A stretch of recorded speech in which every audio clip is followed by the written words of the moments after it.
A guide to why you should buy bonds and why you shouldn't. 채권을 사야 하는 이유와 사지 말아야 하는 이유에 대한 가이드입니다.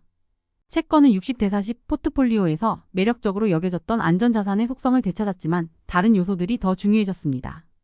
채권이 과거의 안전한 투자처로서의 가치를 가졌고 전통적인 투자 전략인 주식 60%, 채권 40% 포트폴리오에서 중요한 역할을 해왔습니다.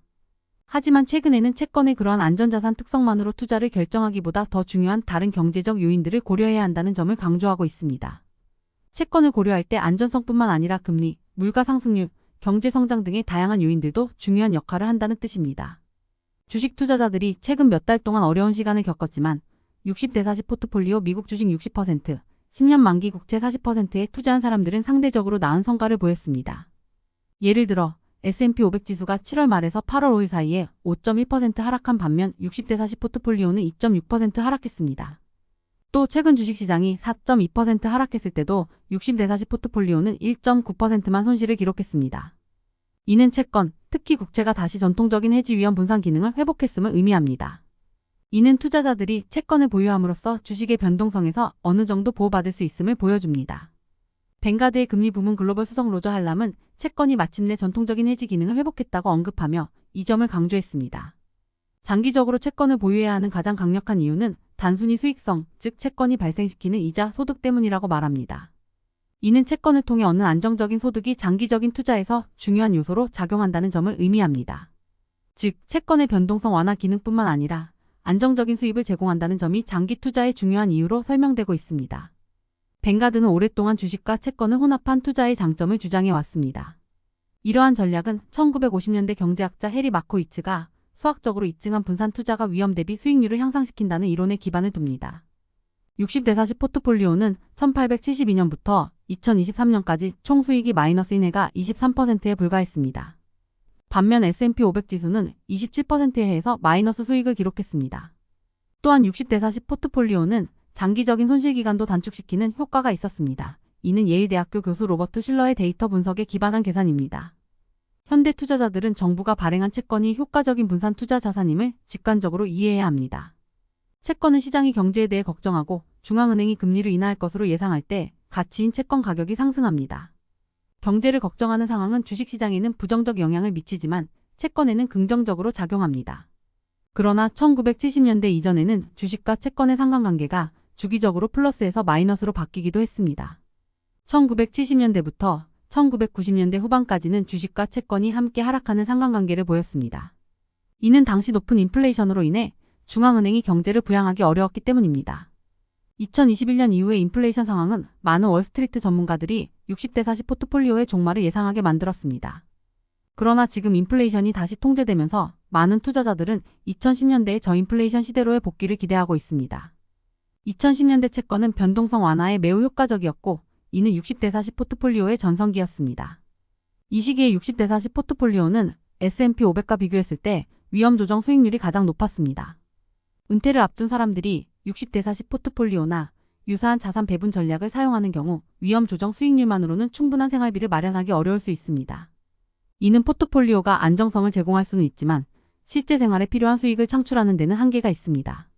저인플레이션인 물가 상승률이 낮은 시기 기간에는 대체로 채권 수익률도 낮아집니다. 따라서 이러한 시기에 채권을 구매한 사람들은 상당한 소득을 포기하게 될 수 있습니다. 즉, 저인플레이션 시기에 채권 투자로 얻는 소득이 적다는 점을 강조합니다.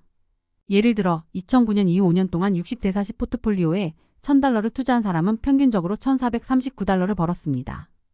반면 같은 기간에 S&P 500에 투자한 사람은 $2580를 벌어 60대40 포트폴리오 투자자보다 $1141더 많은 수익을 올렸습니다. 1975년부터 1980년까지의 양의 상관관계 기간에는 주식과 채권이 함께 움직였고 그때 60대40 포트폴리오 투자자도 S&P 500 투자자보다 $561 적은 수익을 올렸습니다. 이는 최근의 차이보다 적었지만 여전히 차이가 존재했습니다.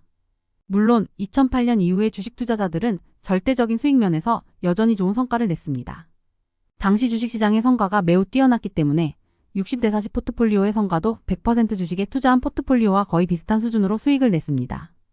이는 1871년부터 평균적으로 100% 주식 투자로 얻은 수익과 비슷한 수준이었습니다. 그러나 지금 주식 100% 투자하는 사람들은 기대 수익률이 과거만큼 높지 않을 수 있습니다. 인공지능 AI 투자가 크게 성공하지 않는 한 과거 기술 대기업들의 급성장과 같은 대규모 붐은 다시 일어나지 않을 가능성이 큽니다. 채권을 무시하지 말아야 하는 이유는 10년 만기 국채의 금리가 3% 이상일 때 또는 금리 곡선이 역전해서 정상화될 때 채권을 사는 것이 매우 효과적이었으며 10년간의 수익률이 주식 포트폴리오와 거의 동일했습니다. 따라서 채권을 아예 배제할 이유는 없다는 점을 강조하고 있습니다. 글로벌 금융위기 이후 투자자들은 채권을 쿠폰 수익을 위해서가 아니라 가격 상승을 노리고 구매하는 경향이 있었습니다.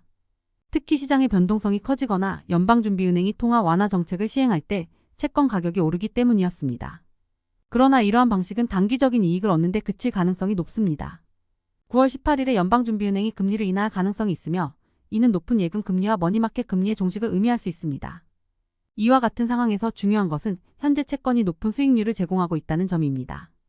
예를 들어 미국 투자 등급 장기 채권의 수익률이 5% 이상으로 매우 매력적인데 이는 기본적으로 디폴트 위험이 적습니다. 주식의 평가가 높아진 상황에서는 5년에서 10년 정도의 투자 기간을 가진 사람들에게 특히 매력적일 수 있습니다. 60대 40 전략을 고수하지 않는 것이 합리적일 수 있습니다. 모든 상황에서 60대 40 전략에 얽매이기보다는 현재와 같은 높은 채권 수익률을 고려하는 것이 더 합리적일 수 있습니다.